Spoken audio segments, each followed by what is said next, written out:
This is very important बेटा, आप समझने की कोशिश करना, एक एक वर्ड क्लियर करूँगा। अगले वाली डेफिनेशन है आइसोलेटेड सिंगुलरिटी। ध्यान से सुनना, मैं कहना चाह रहा हूँ कि अगर मान लिया मेरे पास एफ ऑफ जेड कोई फंक्शन है, ओके, सपोज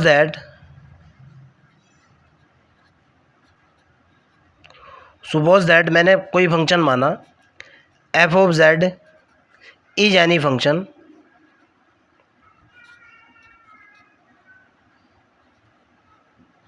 तब क्या होगा, आइसोलेटेड सिंगुलरिटी क्या होती है। Okay, then a singular point, singular point यानी कि वो बिंदु जहां फंक्शन एनालिटिक ना हो। A singular point is called isolated singularity.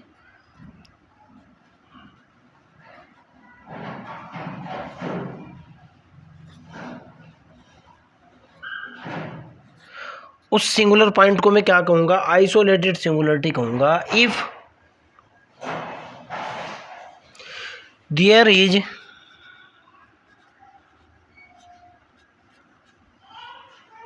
No other point, no other singularity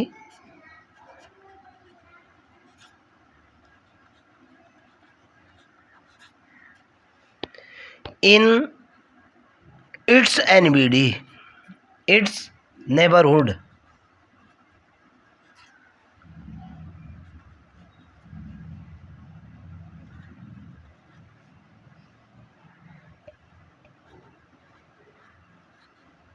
okay, मेरा कहने का मतलब ये है बच्चों कि अगर आपको कोई फंक्शन दे रखा है, फंक्शन देने के बाद आप उसका सिंगुलर पॉइंट कैलकुलेट करते हो, ओके, वो singular point isolated singular point कहलाएगा अगर उसके पास में कोई दूसरा पॉइंट ना मिल पाए। ओके, मैं फिर कह रहा हूँ, if there is no other singularity in its NBD, यानी उसके पड़ोस में, उसके पास में कोई दूसरा सिंगुलर पॉइंट अगर नहीं मिल पाता है तो वो पर्टिकुलर पॉइंट आइसोलेटेड सिंगुलरिटी कहलाता है। और अगर ऐसा होता है, शॉर्ट में लिख रहा हूँ, अदरवाइज अगर ऐसा नहीं होता है, then the singularity is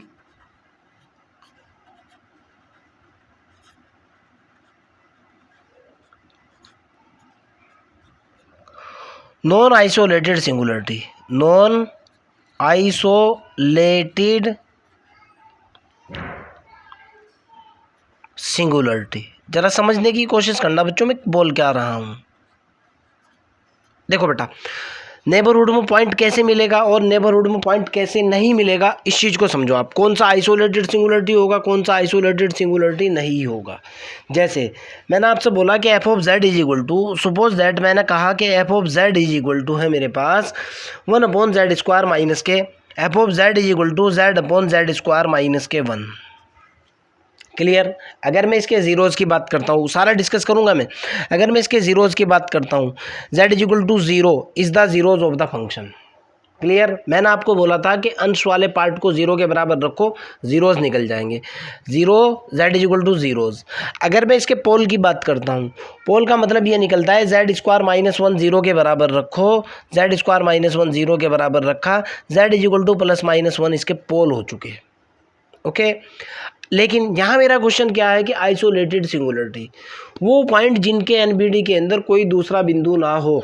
okay, मैंने इस वाले पोर्शन को 0 के बराबर रखा, z²-1 इज इक्वल टू 0 रखा, z की वैल्यू निकली +-1। अब देखो आप, ये अगर मेरी रियल लाइन है या कोई सी भी लाइन मान लो, कोई दिक्कत नहीं है, XY प्लेन मान लो, डजेंट मैटर, आपको समझाने का तरीका है। z इज इक्वल टू +-1, इसके अंदर इमेजनरी पार्ट तो है ही नहीं, रियल पार्ट है। 1 तो निकला, सुबह -1 तो ये हुआ, प्लस का 1 ये हुआ। क्या -1 और -1 के आसपास में कोई दूसरा बिंदु है? नहीं है। +1 के आसपास में कोई दूसरा बिंदु है? नहीं है। अगर ये सिचुएशन होगी तब आप क्या कहोगे, z is equal to +-1 is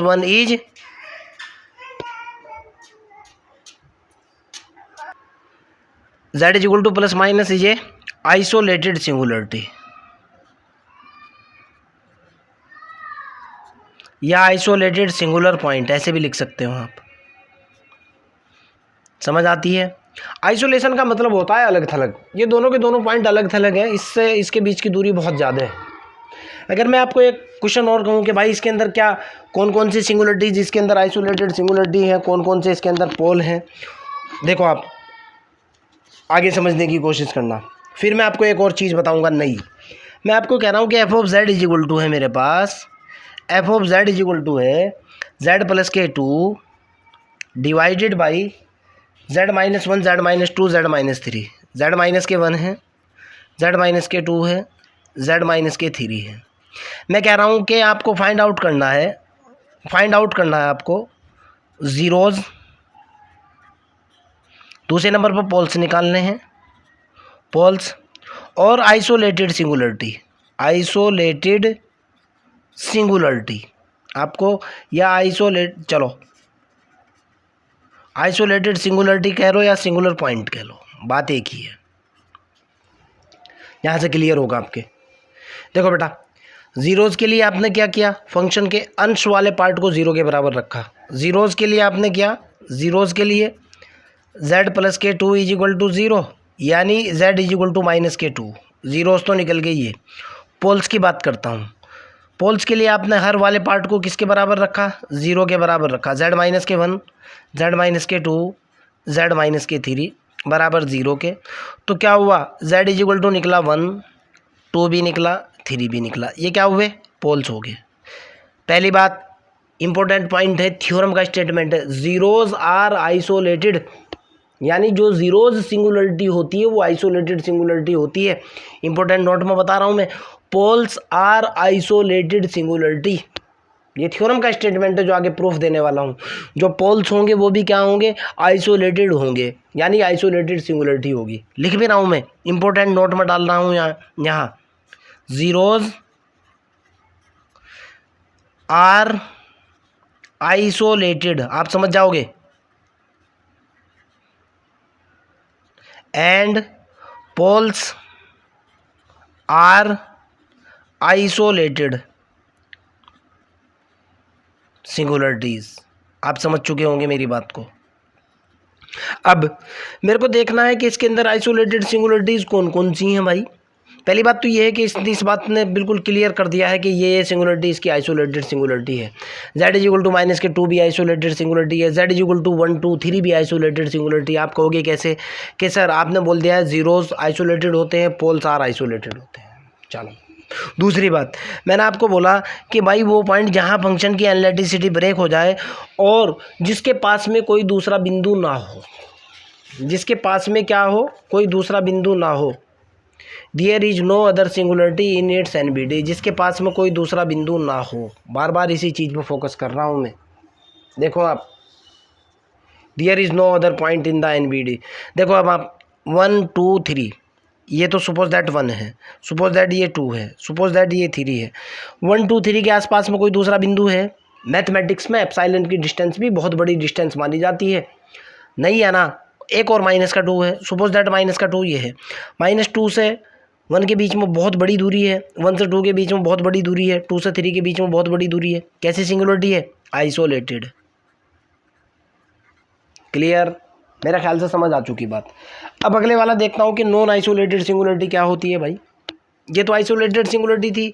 अगली डेफिनेशन में मैंने कहा था otherwise then the singularity is called as non isolated singularity. जरा इसको समझो आप, नॉन आइसोलेटेड सिंगुलरिटी होती क्या है भाई। मैंने क्या किया, मेरे पास अब की बार जो फंक्शन है वो कुछ इस तरीके का है कि F of Z is equal to है, F of Z is equal to क्या है भाई, रुको एक बार, F of Z is equal to है मेरे पास 2/sin pi Z, pi upon Z. Okay, और मेरे को ये देखना है कि इसके अंदर कौन कौन सी सिंगुलरिटी है। मैं क्वेश्चन की फॉर्म में बता रहा हूँ। मेरे को इसके अंदर ये देखना है कि कौन कौन सी इसके अंदर सिंगुलरिटी है, पोल्स हैं, आइसोलेटेड सिंगुलरिटी है या नॉन आइसोलेटेड सिंगुलरिटी है। क्वेश्चन क्या है मेरा कि इस फंक्शन के अंदर आपको चेक करके बताना है भाई ज़ीरोज़ क्या फंक्शन के अंदर हैं, क्या पोल्स फंक्शन के अंदर हैं, क्या आइसोलेटेड सिंगुलरिटी फंक्शन के अंदर है या नॉन आइसोलेटेड सिंगुलरिटी फंक्शन के अंदर है या नहीं। दूसरी बात ये है, इस पॉइंट के इस लेक्चर के अंदर ये जो 3-4 लेक्चर मैं बना चुका हूँ, इनके ऊपर मेरा जो इतना फोकस है ना बेटा, ये इसलिए फोकस है, गेट के अंदर, नेट के अंदर, बीएससी के अंदर, यूपीएससी के अंदर हर बार क्वेश्चन रहता है और बच्चे बहुत कन्फ्यूज्ड होते हैं, इसलिए बार बार इसको रिपीट कर रहा हूँ, बार बार इसको समझाने की कोशिश कर रहा हूँ। देखो बेटा भाई, मैंने आपको बोला था कि वो पॉइंट जिसके ऊपर फंक्शन की वैल्यू 0 हो जाए उसको जीरोज कहते हैं, पहला। दूसरी डेफिनेशन मैंने आपको दी, शॉर्ट में बताया, जिसको शॉर्ट ट्रिक बोलते हैं, फंक्शन के अंश वाले पार्ट को 0 के बराबर रखो, जीरोज निकाल लो। चलो भाई, अंश वाला पार्ट 2 है, क्या 2 0 के बराबर हो सकता है? 2 तो 0 के बराबर हो ही नहीं सकता पूरे वर्ड के अंदर, 2 कॉन्स्टेंट, 0 स्पेशल नंबर है, अर्थात जीरोज तो इसके अंदर नहीं। क्लियर? पोल्स पे आते हैं। पोल्स के लिए मैंने आपको बताया था कि हर वाले पार्ट को 0 के बराबर रखो और कैलकुलेट कर लो। चलो, मैंने भी कि सर हमने आपकी बात मान ली, sine pi upon Z is equal to 0। चलो भाई, यहाँ से पोल कैलकुलेट हो जाएंगे। लास्ट में मैंने ये जो आगे आने वाली थ्योरम है, अभी इंपॉर्टेंट नोट में मैंने बताया कि जीरोज आइसोलेटेड होती हैं, पोल्स भी आइसोलेटेड होते हैं। यानी जीरोज जो सिंगुलरिटी होती है वो आइसोलेटेड सिंगुलरिटी होती है, पोल्स जो होते हैं वो भी आइसोलेटेड सिंगुलरिटी होते हैं। क्लियर है? इसमें कोई दिक्कत तो नहीं है। चलो भाई, यानी जो भी इसके पोल्स होंगे वो आइसोलेटेड सिंगुलरिटी होंगे। ओके, लेकिन वहाँ कंडीशन ये है आइसोलेटेड सिंगुलरिटी के अंदर, वहाँ कंडीशन, इंपॉर्टेंट कंडीशन ये दे रखी है कि उसके एनबीडी में कोई दूसरा पॉइंट ना होना चाहिए। जो भी पॉइंट निकल करके आएगा उसके नेबरहुड में, यानी उसके आसपास में कोई बिंदु नहीं होना चाहिए। जब मैं इसको कैलकुलेट करूँगा भाई, मैंने इसको 0 के बराबर रखा और यहाँ से sine pi z is equal to 0, z is equal to मेरे पास कितना निकला, प्लस माइनस के 1/n। Z is equal to कितना निकला, प्लस माइनस 1/n। आप जानते हो ना यार, sine z is equal to 0 तो z is equal to n pi होता है ना। ओके, यहाँ कितना है, sine z is equal to 0, यानी pi upon Z is equal to मैंने कितना रखा, ये n पाई रखा, और यहाँ से 11th क्लास का मेथड है, यहाँ से z की वैल्यू निकाली जो कि प्लस माइनस 1/n आई। For all n is equal to क्या होता है आपको भी बताया, for all n is equal to जो होता है, n बराबर होता है 1 2 3 4 एंड सो ऑन। जरा इसको देखो आप, अगर ये मेरी रियल लाइन है, जब मैं n की वैल्यू 1 डालूंगा, जब मैं n की वैल्यू 1 डालूंगा, पॉजिटिव 1 निकला, n की वैल्यू माइनस दूसरे वाली डाल ली, प्लस माइनस के 1, माइनस का 1 निकला, अगले वाला निकला प्लस का, उसके बाद प्लस का 2 निकला, फिर माइनस का 2 निकला, ऐसे हो रहा है ना। जरा समझने की कोशिश करो, जब मैं n की वैल्यू बढ़ाता हुआ जाऊंगा, एक्चुअल में हो क्या रहा है, ध्यान से देखना बेटा, ये तो ऐसे वैल्यू माइनस का 2, प्लस का 2 एंड सो ऑन, इस तरह से वैल्यू जा रही है। देखो आप, प्लस का 2 माइनस का 2 नहीं आ रही है, पहले वाली वैल्यू आ रही है प्लस माइनस के 1, दूसरे वाली वैल्यू आ रही है प्लस माइनस 1/2, यहाँ से देखो आप, तीसरे वाली वैल्यू आ रही है प्लस माइनस 1/3, चौथे वाली वैल्यू आ रही है प्लस माइनस 1/4, उससे अगले वाली वैल्यू आ रही है प्लस माइनस 1/5। एक्चुअल में हो क्या रहा है, ये मेरा माइनस का 1, ये मेरा प्लस का 1, यहाँ से वैल्यू घट रही है, ऐसे इधर घटी, फिर इधर घटी, फिर इधर घटी, फिर इधर घटी, और लास्ट में जो 0 है, 0 के आसपास बहुत सारी वैल्यूज मिल जाएंगी आपको। दिस इज द पॉइंट, समझने वाला पॉइंट यही है। देखो आप, यहाँ से जब आप इन्फिनिटी की तरफ जाओगे भाई, वैल्यू तो घटती जा रही है, 0 अगर z इज इक्वल टू 0 ये है, तो 0 के आसपास पॉइंट्स का जमावड़ा मिलेगा आपको, बहुत सारी वैल्यूज मिलेंगी, यानी 0 के आसपास, 0 के एनबीडी में बहुत सारी वैल्यू मिल रही है। तो आप क्या कहोगे, z is equal to 0 is, अभी आइसोलेटेड नहीं रही, नॉन आइसोलेटेड सिंगुलरिटी, ये होता है आइसोलेटेड सिंगुलरिटी। समझ आ चुकी होगी मेरी बात, या नॉन आइसोलेटेड सिंगुलर पॉइंट।